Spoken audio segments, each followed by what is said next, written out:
नमस्कार दोस्तों, आज का जो हमारा विषय है वह है आज आपको कुछ ऐसे नियमों का पालन करना बताएंगे हम, ताकि आपका जो जाप है वो सफल नहीं हो रहा तो वो सफल हो सके।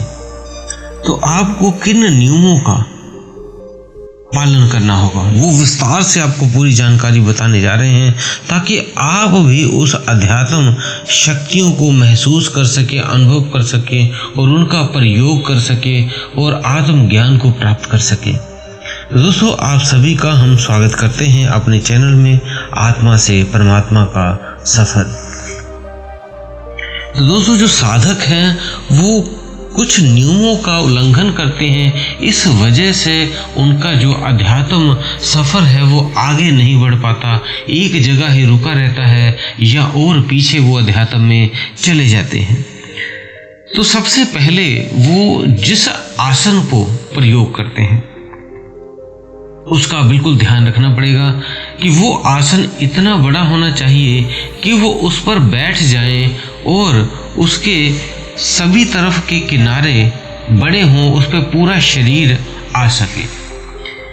कई व्यक्ति छोटे आसन ले लेते हैं और उसमें आधा शरीर बाहर की तरफ होता है और आधा शरीर उसके अंदर की तरफ होता है, जिस वजह से उनका जो आसन है वो आपकी ऊर्जा को पूरी तरह रोक नहीं पाता, और जो ऊर्जा आपकी ध्यान और मंत्र जप से आप बनाते हैं वो ऊर्जा गुरुत्वाकर्षण के कारण आपका शरीर धरती से जब टच होता है तो वो ऊर्जा धरती में चली जाती है, धरती में समा जाती है। तो इस चीज का खास ध्यान रखना है।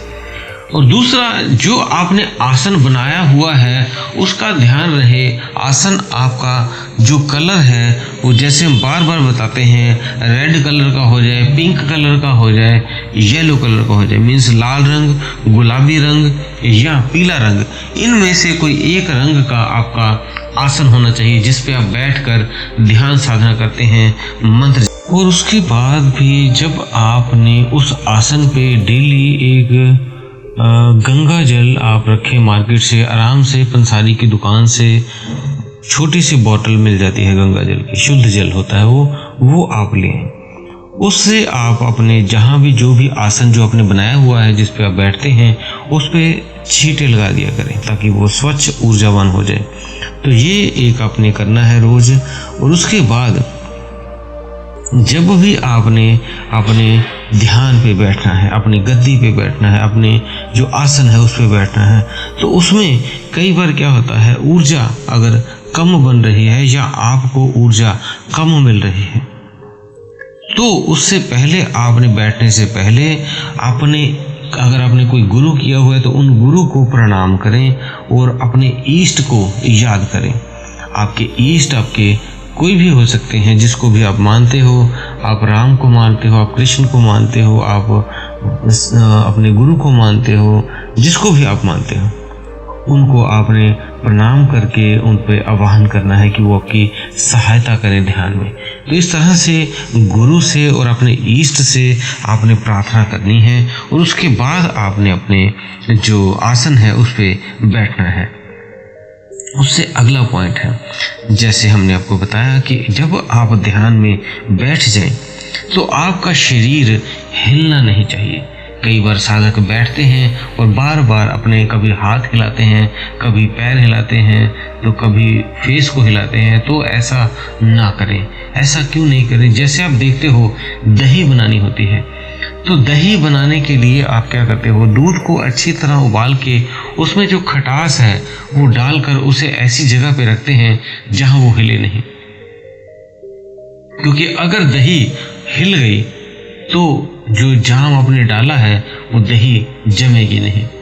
इसलिए आपने जो भी दही को बनाना होता है तो बिल्कुल उसे ऐसे स्थान पे रख देते हैं ताकि वो दूध जो है उसमें वो हिले नहीं और वो दही का रूप ले सके।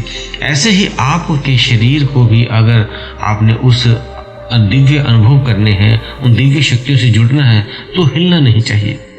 नहीं तो जो आपकी ऊर्जा इकट्ठी होकर आपके आगे चक्र पे धीरे धीरे पहुंचती है अगर आप हिला देते हो तो ऊर्जा बिखर कर दोबारा आपके हाथ या पैर या किसी अन्य स्थान पे आ जाती है जिस भी आप बॉडी पार्ट को हिला देते हो।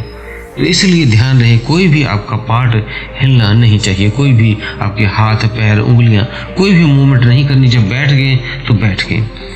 उसके बाद है जब आपने बैठा है उससे पहले भी आप क्या करें, एक गिलास या एक लोटे में पानी रख लें और पानी अपने बाईं तरफ रखना है। जहाँ भी आप ध्यान कर रहे हैं अपने लेफ्ट साइड में वो अपने गिलास या लोटा रख देना है, ढक के जाए।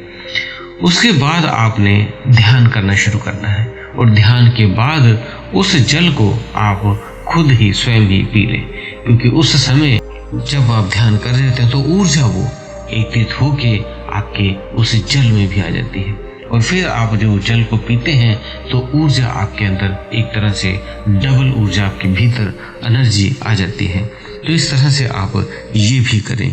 और ध्यान जब करें तो ध्यान रहे आपने जो माला प्रयोग कई लोग करते हैं ध्यान के लिए या मंत्र के लिए, तो वो जो माला है उसे कभी भी धरती से स्पर्श ना होने दें, क्योंकि जब आप उस माला से आप कोई ध्यान साधना मंत्र जप करते हैं तो उसमें भी ऊर्जा आ जाती है। और अगर उसको आपने धरती पे लगा दिया, जैसे गुरुत्वाकर्षण के कारण उसके अंदर जो ऊर्जा होती है वो धरती माता सोख लेगी और उसके बाद आपकी माला जो है शक्तिहीन हो जाएगी।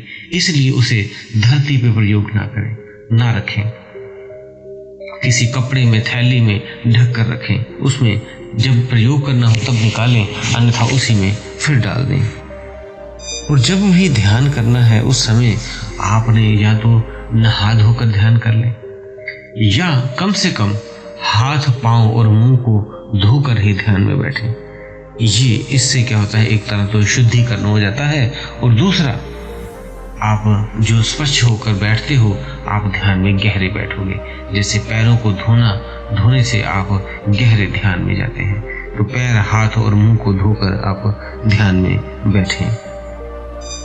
तो जब भी ध्यान में आपने शुरू करना है तो उससे पहले आप अपना वॉशरूम वगैरह टॉयलेट वगैरह जाना हो पहले ही जाएं, ताकि जब आप ध्यान करके उठें तो उसके बाद भी आपने 10 मिनट तक बैठे रहना है, धरती पे पैर नहीं रखना है। कई साधक क्या करते हैं, ध्यान करके उठते हैं और फटाफट वॉशरूम चले जाते हैं और तब वो धरती को स्पर्श कर लेते हैं। उस समय उनकी ऊर्जा अपने आप पृथ्वी में चली जाती है। इसलिए जब भी ध्यान कर ले, ध्यान पर उठने के बाद भी उसी स्थान पर आप 5-10 मिनट तक बैठे रहें, उस ऊर्जा को अपने भीतर अवशोषित होने दें। और जो भी आप जप करते हैं, जब आप किसी मंत्र को बोलकर जप करते हैं तो उसकी 70% ऊर्जा बाहर बिखर जाती है, सिर्फ 30% ऊर्जा ही आपके पास बचती है। इसलिए उसको मौखिक जाप ना करके मानसिक जाप करें। मीन्स अपने मुंह के भीतर ही उस मंत्र को, उस शब्द को गुरु के आप मन ही मन में बोले, ताकि जो ऊर्जा उसकी बनती है वो घूमेगी। जब ऊर्जा तो आपके शरीर के भीतर ही घूमे। और उसके बाद है आपके मंदिर में या आपके घर में अगर कोई नेगेटिव एनर्जी आ जाती है, कभी कभी ध्यान साधना करते करते नेगेटिव ऊर्जाएं भी आती हैं, तो उसके लिए आप क्या करें, नॉर्मल मार्केट से कपूर, खुला कपूर आता है, एक तो पैकेट में आते हैं वो ना लें, खुला कपूर, शुद्ध कपूर ले लें और उसे कपड़े में बांध लें, अच्छी तरह से बांध कर, और अपने मंदिर में या अपने घर के किसी भी कोने में आप रख सकते हैं। ज़्यादातर इसे नॉर्थ ईस्ट दिशा में रखते हैं, मीन्स आपका पूर्व उत्तर दिशा में, उस कोने में आप इसे लटका दें या रख दें। इससे क्या होगा, जो भी नकारात्मक ऊर्जाएं आपके कोई घर में हैं या कोई आने लगेगी वो प्रवेश नहीं कर पाएगी, इसलिए इससे शुद्धिकरण रहता है।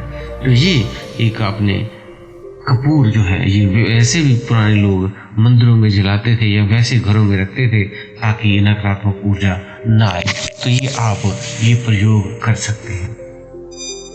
तो दोस्तों, उम्मीद है दी हुई जानकारी से आप संतुष्ट होंगे। वीडियो को पहले ज़्यादा से ज़्यादा लाइक कर दें और अपने मित्रों में शेयर कर दें। अगर आप चैनल पर नए हैं तो चैनल को सब्सक्राइब कर लें और बेल बटन को भी दबा दें।